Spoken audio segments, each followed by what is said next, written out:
অসমৰ ক্ৰিকেট ইতিহাসত সূচনা হ'ল নতুন অধ্যায়ৰ IPLৰ আৰ্হিত অসমত অনুষ্ঠিত হ'বলগীয়া APLৰ বাবে আৰম্ভ হ'ল খেলুৱৈ নিলাম প্ৰক্ৰিয়া। আজি বৰ্ষাপাৰা ষ্টেডিয়ামৰ 91 ইয়াৰ্ডছ ক্লাবৰ প্ৰেক্ষাগৃহত চলি আছে নিলাম প্ৰক্ৰিয়া।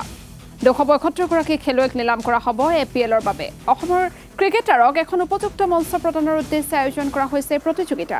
বৰ্ষাপাৰাত সামান্য মূল্যৰ বিনিময়তে ক্ৰিকেট প্ৰেমীয়ে উপভোগ কৰিব পাৰিব খেল। খেলত প্ৰযোজ্য হ'ব BCCIৰ সকলো নিয়ম।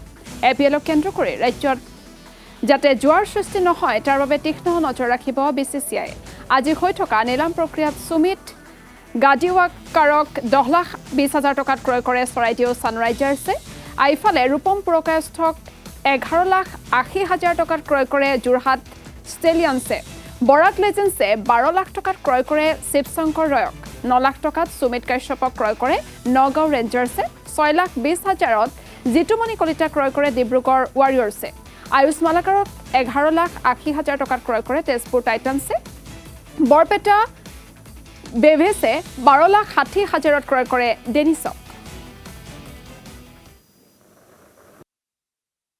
সঁচাকৈ অসম ক্ৰিকেট সন্থাৰ কাৰণে খুব গৌৰৱৰ দিন। আমি অসম প্ৰিমিয়াৰ লীগৰ ঘোষণা কৰিছিলোঁ আৰু 8টা টিমে নিজৰ টিম ক্ৰয় কৰিছিলে আৰু আজি আমি যি প্ৰথম ফেজ আমাৰ অকশ্যন হৈ আছে প্ৰায় 4,000 প্লেয়াৰে ৰেজিষ্টাৰ কৰিছিলে আৰু 4,000ৰ ভিতৰত আমাৰ চিলেক্টৰসকলে বেষ্ট যি অসমৰ ভাল প্লেয়াৰ তাৰ 4টা কেটেগৰী কৰি 275জন প্লেয়াৰক চিলেক্ট কৰা হৈছিলে। 275জন প্লেয়াৰৰ মাজতে বিডিং হৈ আছে। আমি ইতিমধ্যে প্ৰায় 30-35জন প্লেয়াৰ বিডিং হৈছে।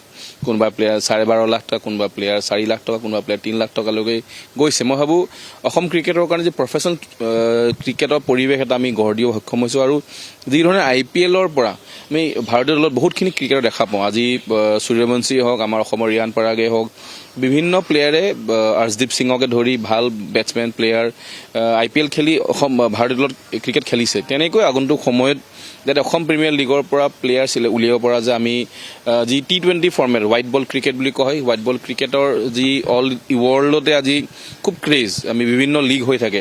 মই ভাবোঁ অকল ভাৰতীয় দলতে নহয়, আমাৰ ইউৰোপৰো বহুতখিনি ক্লাব মেচেছ হৈ থাকে, যাতে অসমৰ প্লেয়াৰ সুবিধা পায়। তেনেকৈ এই বৰ্ষাপাৰা গ্ৰাউণ্ডত গোটেই মেটছসকল হ'ব, যিহেতু আমি হটষ্টাৰ টেলিকাষ্ট হ'ব।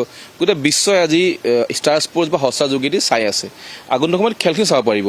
কোনোবা যদি বাহিৰৰ মানুহে চাব বিচাৰে যে আমাৰ অসমৰ ল'ৰা কেনেকৈ খেলে, আমি হটষ্টাৰ আৰু ষ্টাৰ স্পৰ্টছ যোগেদি অকল টেলিকাষ্ট কৰিম আৰু আগন্তুক সময়ত অসমৰ প্লেয়াৰে স্কোপ পাব যে নিজৰ খেল প্ৰদৰ্শন কৰিবৰ বাবে। তাৰ লগতে ফাইনেন্সিয়েল বেনিফিটো আছে, কাৰণ বহুতে কয় ক্ৰিকেট খেলিনো কি পায়, ক্ৰিকেট খেলি ধূলা কৰি কেৰিয়াৰ গঢ় দিব নোৱাৰে ভাবে, কিন্তু আজি ক্ৰিকেট খেলিয়ে কোনোবা ল'ৰাই 12.5 লাখ 16 লাখ টকালৈকে যাব পাৰে।